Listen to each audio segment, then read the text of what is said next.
Yuji. Itadori é o tipo de personagem que nasce envolto em uma contradição cruel. Alguém que é chamado de gênio, mas nunca tratado como tal dentro da própria obra. Alguém que carrega desde o início um potencial que poderia colocá-lo como uma força central e incontestável, mas que é constantemente mantido nas sombras de sua dor, das suas perdas e da sua fragilidade. O autor fez questão de plantar em torno dele uma atmosfera de expectativas, como se estivéssemos diante de alguém que poderia quebrar todos os limites humanos. Mas ao invés de mostrar essa ascensão, escolheu transformar Yuji em um palco de sofrimento, um espelho do peso de ser humano em um mundo que exige monstruosidade.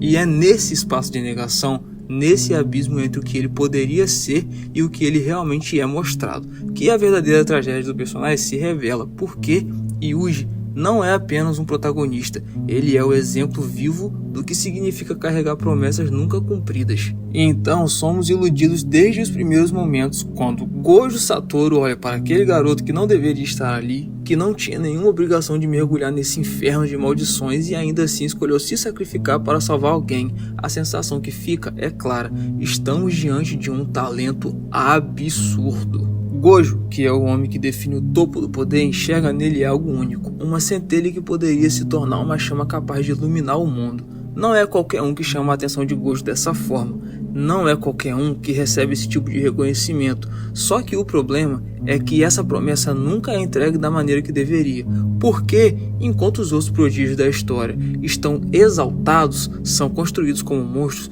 que impressionam a cada passo, Yuji é mantido nesse espaço da dor. E o que eu quero dizer com isso é que ele apanha, ele perde, ele sofre, e mesmo quando vence, a vitória é suja, pesada, amarga, sempre manchada pelo sangue que ele gostaria de ter evitado derramar. Não existe a celebração do gênio, existe apenas a lembrança constante do fardo, entende? E é impossível ignorar o contraste gritante. Yuji é chamado de prodígio, mas quando olhamos sua jornada, quase nunca o vemos correspondendo a esse título da maneira direta. Sua força física é absurda, sua capacidade de adaptação e sua intuição natural são constantemente abafados pela narrativa que insiste em lembrá-lo de que ele é frágil, de que ele é apenas humano diante de monstros que o esmagam. O garoto que deveria brilhar é transformado em vítima, e o gênio que deveria se erguer é colocado de joelhos. É uma contradição que não acontece por acaso. Ela é a essência da construção de Yuji. Ele não existe para ser celebrado, mas para ser testado, para ser quebrado, para ser o corpo onde há dor enquanto espaço de reprodução infinita.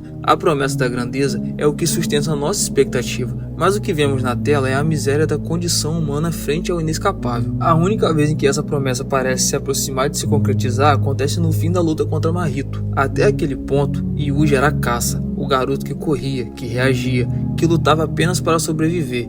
Mas, quando a situação se inverte, quando a caça se torna o predador e o predador é reduzido ao desespero, vemos uma fagulha do que Yuji poderia ter sido durante toda a narrativa. Repita comigo, alguém que realmente carrega a brutalidade da superação, alguém que não apenas sofre, mas que transforma o sofrimento em poder, que transforma o medo em domínio. Esse momento é precioso porque é raro, porque é quase isolado. Ele é o lembrete cruel do que o autor sabe que Yuji poderia ser mostrado como esse monstro, esse gênio que Gojo sempre disse que ele era, mas que escolhe não permitir que isso aconteça. E esse detalhe torna a experiência ainda mais dolorosa, porque prova que não é falta de capacidade, não é falta de justificativa narrativa, é uma escolha deliberada em manter Yuji preso a uma narrativa de sofrimento em vez de crescimento. Enquanto isso, nós, o público, é forçado a viver em um dilema estranho. Por um lado, acreditamos em Gojo, acreditamos nas palavras que dizem que Yuji é especial, que ele tem algo que ninguém mais tem, mas por outro lado, a obra nunca nos mostra isso de forma clara e contínua.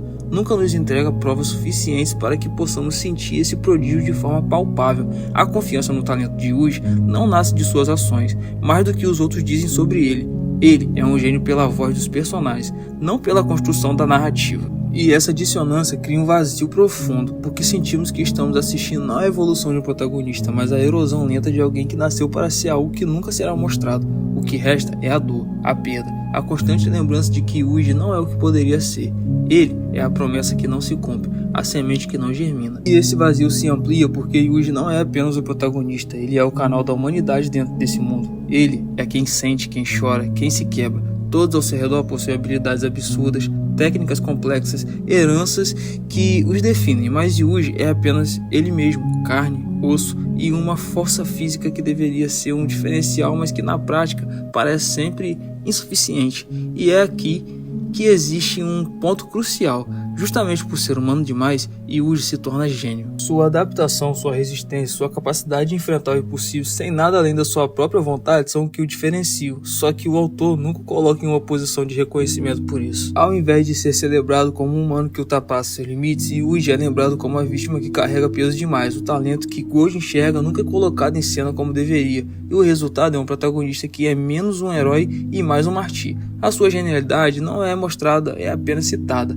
Ela existe mais como lenda do que como fato. É por isso que o ditador pode ser chamado de um gênio esquecido, porque no fundo ele é realmente. O autor o esquece no espaço, onde deveria brilhar.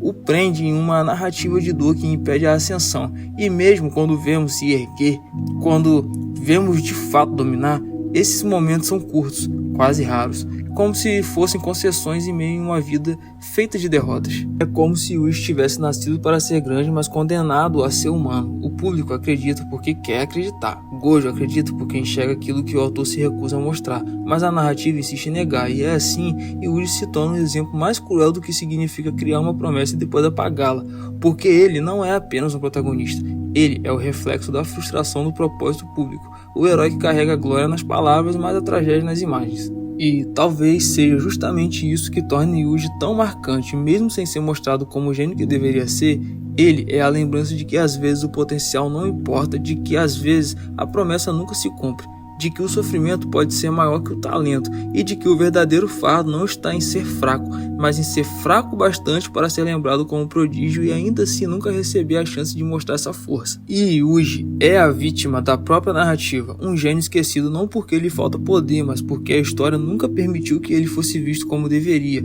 E é nesse esquecimento que ele se eterniza, porque sua dor grita mais alto que qualquer demonstração de poder, porque sua humanidade sufoca a genialidade que nunca foi mostrada, porque Yuji é e sempre será a promessa que nunca se cumpriu. E sim, esse vídeo é uma crítica.